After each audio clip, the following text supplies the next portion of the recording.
Okay, picture this with me कि एक टिया करके लड़की है, ये यूनिवर्सिटी ऑफ बोलोनिया जाना चाहते थे। She had got acceptance from her favourite university, but she doesn't has savings of 10 to 12 lakh rupees. वो 10-12 लाख रुपए नहीं है सेविंग्स में।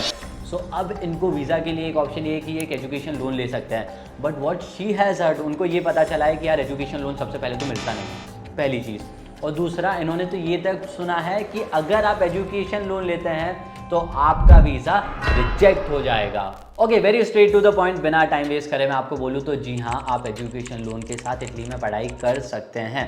नो डाउट्स, बिल्कुल क्लियरली आप कर सकते हैं, बट इस बात का ध्यान रखिए कि सबकी कंडीशंस अलग अलग होती है, हर पर्सन की प्रोफाइल अलग होती है, and based on that profile आपके चांसेस एजुकेशन लोन के हैं या नहीं हैं वो डिफाइन होते हैं। So yes, you can study in Italy with education loan, but it depends on your profile as well कि आपको एजुकेशन लोन मिलेगा या नहीं मिलेगा। ओके, जब आपको ये क्लियर हो गया कि आपको एजुकेशन लोन मिल सकता है, तो अगला प्रश्न आपका है कि मनीष, ये एजुकेशन लोन मुझे प्रोवाइड कौन करेगा? Well, you have to go to financial institution. Financial institution in simple words में कहूँ तो आपके पास दो ऑप्शंस आ जाते हैं यहाँ पे। आप बैंक के थ्रू भी करवा सकते हैं, या तो फिर आप NBFCs के थ्रू करवा सकते हैं आपका लोन का process. NBFC here stands for non banking financial companies. ये कंपनीज आपको लोन प्रोवाइड कर सकती है। आपके पास ये दो ऑप्शंस होते हैं जिनके थ्रू आप आपका लोन का प्रोसेस करवा सकते हैं। चलिए, अब सबसे पहले मैं अगर आपसे बैंक की बात करूं तो स्क्रीन पर देखिएगा, these are the options if you are going with bank का ऑप्शन। अगर आपको बैंक के थ्रू करवाना है तो इन बैंक्स के थ्रू आप करवा सकते हैं। वेल, ऑफिशियली ये मैंने निकाला है फॉर्ब्स की 2024 लिस्ट के हिसाब से, जहाँ इन्होंने बताया है कि these are some good options if you are planning to go for education loan for your studies abroad. Now on the other hand, आप NBFCs की बात करेंगे तो ये 4 ऑप्शन मैंने स्क्रीन पर बताए हैं। हालांकि आपके पास इससे ज़्यादा ऑप्शंस भी, आप इंटरनेट पर सर्च आउट करिएगा इसके लिए। अलॉन्ग विद इसमें ये बात ध्यान रखिए कि आप जिनको भी चूज़ करते हैं, आफ्टर दैट कॉल देम या उनके पास जाइए और उनकी प्रोसेस समझिए कि ये प्रोसेस कैसे करवा रहे हैं, किस रेट पर दे रहे हैं। ये सब जब आप उनसे बात करेंगे तो आपको समझ में आएगा। हालांकि इसमें अगर आप ये प्रोसेस करवा रहे हैं बैंक या NBFC के थ्रू, तो इनसे ये 3 बातों पर बिल्कुल बात करिएगा जो कि बहुत इंपॉर्टेंट है। सबसे पहले आप ये पता करिए कि आप इटली जाना चाहते हैं तो क्या ये इटली के लिए लोन प्रोवाइड करते हैं। This should be your first question, followed by second question, बहुत इंपॉर्टेंट है, क्या ये आपको प्री डिपार्चर लोन डिसबर्समेंट कर देंगे या नहीं। Because in case of Italy, मैं सिर्फ इटली की बात कर रहा हूँ करेंटली, अगर आप इटली जाना चाहते हैं लोन पर, एजुकेशन लोन पर, तो आपका जो अमाउंट है एजुकेशन लोन का वो आपके अकाउंट में होना चाहिए। दैट मीन्स डिसबर्समेंट हो जाना चाहिए before your visa process. Visa से पहले ही आपका ये अमाउंट आपके अकाउंट में होना चाहिए, तो ही आप वीज़ा की प्रोसेस में ये लोन वाला पार्ट यूज़ कर सकते हैं। In terms of Italy I am talking of. So ये बहुत ज़्यादा इंपॉर्टेंट है, ये क्वेश्चन आप ज़रूर पूछिएगा जब भी आप लोन का प्रोसेस करवाएं। और उसी में तीसरा प्रश्न आप ये पूछिएगा, अगर आप लॉयर हैं या आप एग्रीकल्चर फील्ड से हैं तो आपको ये प्रश्न पूछना पड़ेगा कि क्या ये लॉयर को और एग्रीकल्चर फील्ड को, मे बी आप फार्मर हैं, आपके पेरेंट्स फार्मर हैं, तो क्या इनको ये लोन प्रोवाइड करते हैं क्या। बिकॉज चांसेस आर कि आपको हर बैंक या हर NBFC लोन नहीं देगा। Reason, well there is no particular reason that we know, but हमारे एक्सपीरियंस के बेस पर मैं अगर बोलूँ जो हमको समझ में आता है उसके हिसाब से ये है, because farmers and lawyers they don't have fix income. आपके पास फिक्स इनकम नहीं होती है।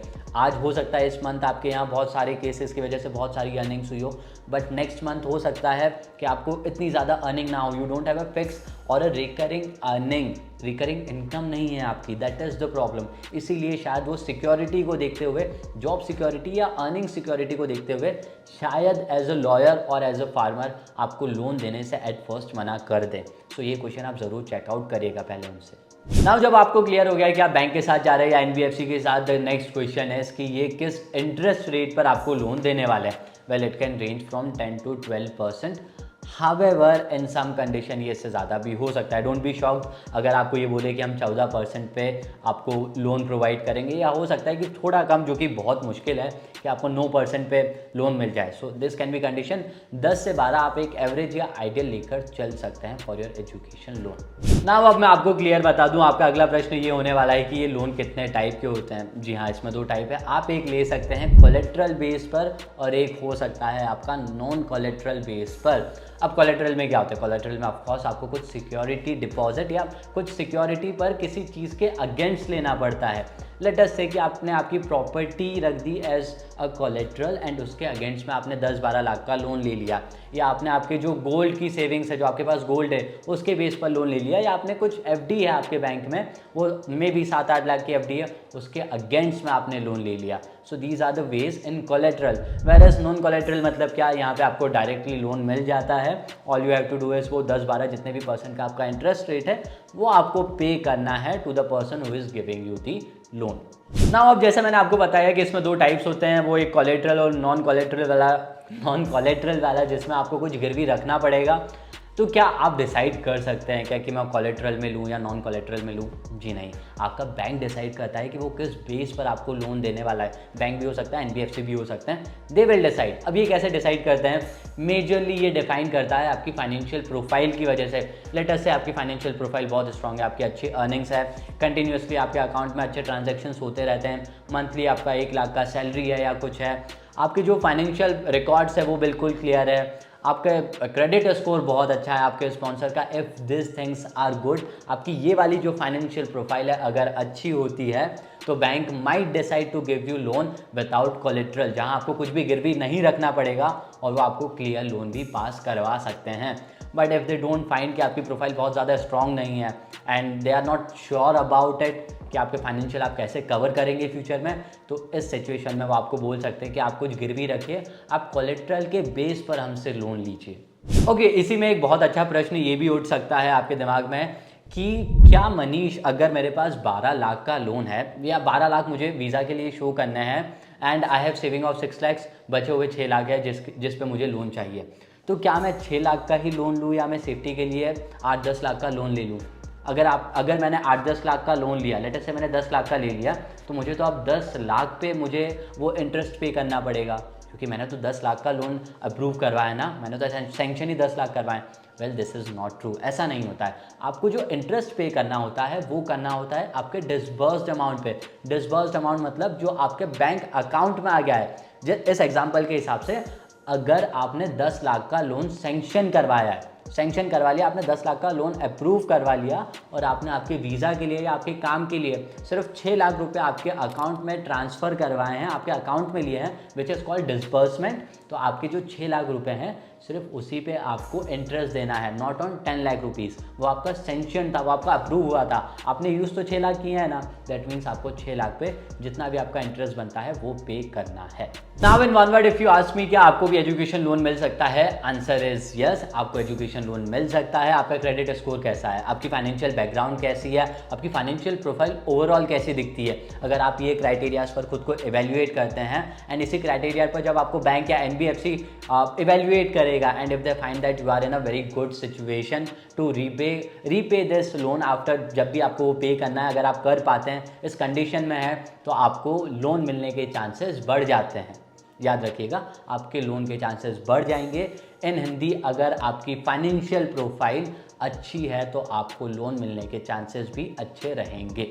नाउ लेट अस से कि आपका जो ये लोन था वो अप्रूव भी हो गया, बट ये लोन आपको किस अकाउंट में डिसबर्स करवाना चाहिए? क्या जो मेरे स्पॉन्सर हैं मैं उनके अकाउंट में करवा लूँ क्या, या स्टूडेंट के अकाउंट में किया जाए? Well this has to be done in the student account, क्योंकि जब आप स्टूडेंट अकाउंट में ये अमाउंट शो करेंगे तो इट इज़ क्वाइट क्लियर कि ये बच्चे के अकाउंट में है तो एजुकेशन पर्पज़ के लिए है, chances will increase. However in case अगर आपका बैंक नहीं हाँ कर रहा है, आपका एनबीएफसी नहीं मान रहा है कि हम आपके स्टूडेंट के अकाउंट में ट्रांसफ़र नहीं करेंगे, इन दैट सिचुएशन ओनली फिर आप स्पॉन्सर वाले अकाउंट में डिस्बर्स करवा सकते हैं। However your first priority is to get your amount in the student account rather than sponsor account. Now the last question before I discuss documents required is कि आपको ये अमाउंट कब disburse करवा लेना चाहिए? 1 से 2 महीने पहले आपके अकाउंट में, स्टूडेंट अकाउंट में इफ़ पॉसिबल नहीं हो पा रहा है तो स्पॉन्सर के अकाउंट में ये अमाउंट आप डिस्बर्स करवा लीजिए, that is important. Last moment पे ना करवाएं, 1-2 महीने पहले से अमाउंट लेकर रखें आपके अकाउंट में। नाउ काफ़ी लंबा हो गया ये वीडियो, आगे बहुत सारी बातें थी करने के लिए, हम अगली वीडियो में शायद करेंगे, एजुकेशन लोन से एक और वीडियो ला सकते हैं, बट करेंटली अब हम लास्ट पार्ट पे डिस्कस करते हैं, दैट इज़ डॉक्यूमेंट्स रिक्वायर्ड। क्या क्या डॉक्यूमेंट्स लगने वाले हैं आपको? अब एजुकेशन के लिए जा रहे हैं, ऑफकोर्स आपका एडमिशन लेटर लगेगा, the most important thing.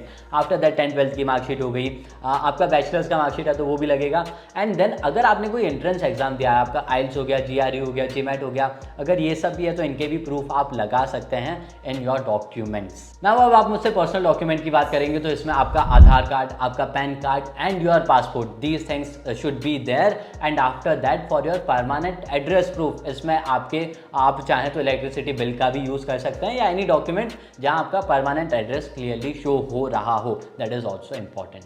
Now the last part, इसमें आप ये भी ऐड करिए कि आपके फाइनेंशियल डॉक्यूमेंट्स भी लगेंगे, आपके इनकम डॉक्यूमेंट्स लगेंगे। अगर आप सैलरी दे तो आपकी सैलरी स्लिप्स या anything that proves your income along with आपका खुद का बिजनेस है तो वो बिजनेस के डॉक्यूमेंट्स जिसमें आपके ट्रांजैक्शंस और ये सब शो करके आप आपकी इनकम को शो कर सके and your part of this documentation is really important. ये सारे डॉक्यूमेंट्स आपको लगने वाले हैं for your loan process. So yes, this was all in this small video. बहुत सारे कमेंट्स आ रहे थे वो एजुकेशन लोन को लेकर, तो हम वीडियो लेकर आ गए हैं। ऐसे आप और कमेंट करते रहिए, कोई रिकमेंडेशन है तो बिल्कुल कमेंट सेक्शन में बताइएगा। टिल देन अभी के लिए इतना ही है, कोई डाउट्स है तो आप बिल्कुल पूछ सकते हैं कमेंट सेक्शन में।